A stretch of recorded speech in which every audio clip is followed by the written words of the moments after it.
Why do I believe that Jesus is the Christ? Well, it's because I studied. I studied things like this. It's evidence that demands a verdict. They're talking about the problem with all of the explanations for exactly what happened with the resurrection, because Jesus is a historical person. Josephus wrote about that he was a real person. There's lots of records. We have lots of records that Jesus was real. So we have to figure out what exactly happened during the resurrection. And here's one of the problems. I recommend that you study all of the different problems. I did. Here's the problems of the conspiracy by the disciples.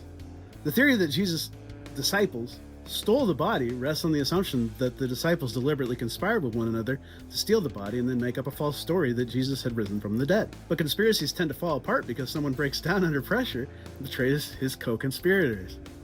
This did not happen with the disciples.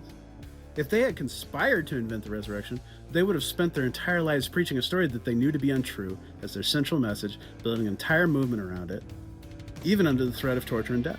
First, the disciples of Jesus claimed to have seen the risen Jesus because they really believed that they had seen him. Shortly after Jesus' crucifixion, their lives were radically transformed to the point that they were willing to endure imprisonment, sufferings, and even martyrdom.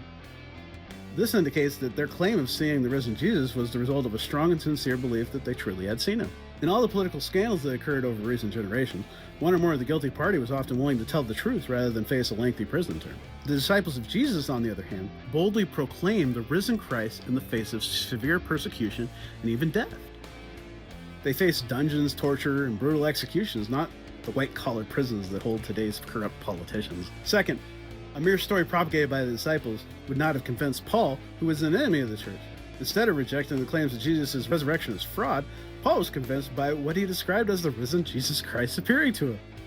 Third, it is doubtful that fraud, theft, on the part of the disciples would have convinced James, who, even though he may have heard of Jesus' miracles, had rejected him prior to his resurrection. Like Paul, James appears to have been convinced by what he believed was an appearance of the risen Jesus to himself.